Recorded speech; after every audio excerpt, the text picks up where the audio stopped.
বিষয় আমাৰ গৌৰৱ অসমৰ সম্পদ লাভলীনা বৰগোহাঁইৰ ক্ৰীড়া প্ৰকল্প উদ্বোধনী অনুষ্ঠান আমি আশা কৰিছিলোঁ, সৰুপথাৰবাসীয়ে আশা কৰিছিলে, গোলাঘাটবাসীয়ে আশা কৰিছিলে, সমগ্ৰ অসমৰ ৰাইজে আশা কৰিছিল, সমগ্ৰ অসমৰ খেলুৱৈ সমাজে আশা কৰিছিল যে তাত মানে খেলুৱৈসকলৰ উপস্থিত থাকিব।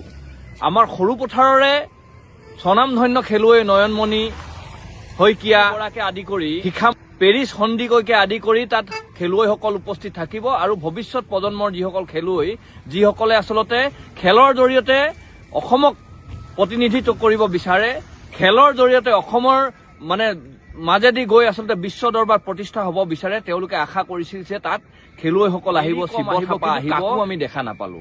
তাত মুখ্যমন্ত্ৰী ডাঙৰীয়া আহিলে, ক্ৰীড়া প্ৰকল্প উদ্বোধন কৰিলে, কিন্তু তাত পৰিয়ালৰ লোকো, লাভলীনা বৰগোহাঁই পৰিয়ালৰ লোকো কিন্তু তাত উপস্থিত নাছিল।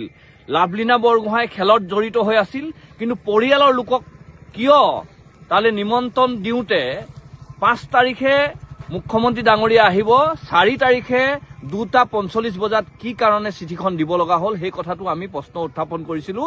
আমি আশা কৰিছিলোঁ যে ভৱিষ্যতৰ যিসকল খেলুৱৈ আছে তেওঁলোকৰ হৈ মুখ্যমন্ত্ৰী ডাঙৰীয়াই কথা ক'ব। মুখ্যমন্ত্ৰী ডাঙৰীয়া আহি কি কৰিলে, অৰুণোদয়ত ইমান পইচা দিছোঁ, মানে আমি হিতাধিকাৰী এনেকে বনাইছোঁ, আৰু মানে ইয়াৰ লাখপতি বাইদেউ বনাইছোঁ, গোটেই একাউণ্ট অফিচাৰৰ নিচিনাকে, এজন একাউণ্টেণ্টৰ নিচিনাকে মুখ্যমন্ত্ৰী ডাঙৰীয়াই ভাষণ প্ৰদান কৰিলে।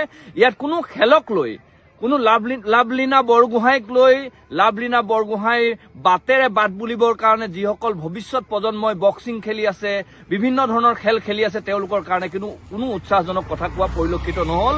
সেইকাৰণে কৈছোঁ যে এই লাভলীনা বৰগোহাঁইৰ নামত আচলতে এই বিজেপি চৰকাৰখনে ৰাজনীতি কৰিবলৈ আহিলে। তাত কোনো ধৰণৰ ভৱিষ্যত প্ৰজন্মক উৎসাহ জনাবৰ কাৰণে সেই মানে কোনো বিষয় তেওঁলোকে উপস্থাপন নকৰি অকল ৰাজনীতি কৰিবৰ কাৰণে ইয়ালৈ আহিলে। সেইকাৰণে কৈছোঁ যে খেলুৱৈসকলক খেলুৱৈ হৈ থাকিবলৈ দিয়ক, আপোনালোকে বেলেগ চৰকাৰী অনুষ্ঠান পাতক, কিন্তু এই খেলুৱৈ নামত প্ৰতিষ্ঠা কৰা এখন প্ৰকল্প উদ্বোধন কৰিবলৈ আহোঁতে যাতে ৰাজনীতি নকৰে, তাৰ কাৰণে মুখ্যমন্ত্ৰী ডাঙৰীয়াক আমি আহ্বান জনাইছোঁ। আৰু কিয় পৰিয়ালৰ লোকক আপোনালোকে ইমান দেৰিকৈ নিমন্ত্ৰণ জনালে, তাৰো যাতে আপোনালোকে কৈফিয়ত তলব কৰে বিভাগীয় কৰ্তৃপক্ষক, আপোনালোকক সেই বিষয়টো আমি অনুৰোধ জনালোঁ।